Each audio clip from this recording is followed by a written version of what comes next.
गुज़िश्ता 8 माह में रोजमर्रा इस्तेमाल की तमाम अशिया की कीमतें आसमान छूने लगी हैं। कराची के शहरी सबसे महंगा आटा खरीदने पर मजबूर हैं। 20 किलो का थैला 2400 रुपए तक पहुँच गया है। 20 किलो का थैला 2400 रुपए तक पहुँच गया। इदारा शुमारियात की रिपोर्ट के मुताबिक हालिया हफ्ते में आटा 180 रुपए तक महंगा हुआ। शहरी कहते हैं महंगाई ने बुरा हाल कर दिया है। बहुत ही बुरा हाल हो रहा है हमारे मुल्क का। जो मैशियत है, डॉलर भी कम हो गए, हमारा पहिया बिल्कुल जाम हो गया है। पहिया चलेगा तो पूरा मुल्क चलेगा। बहुत बुरी हालत है, कमाना खाना मुश्किल हुआ है, लोग खुदकुशियाँ कर रहे हैं। लोग सब्ज़ी भी 700-800 की पक रही है घर के अंदर। एक बंदा घर से निकलता है, दिन में 2 बार खाना खाएगा, बाहर 100 रुपये का सालन लेगा, 40 रुपये की 2 रोटी लेगा, 140 रुपये का एक टाइम का खाना खाएगा, फिर दूसरे टाइम का 140 रुपये का, तो वो कमाएगा क्या, घर क्या लेकर जाएगा।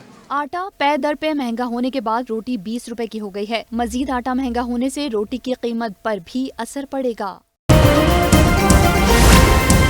C110 न्यूज़, खबर की असल खबर।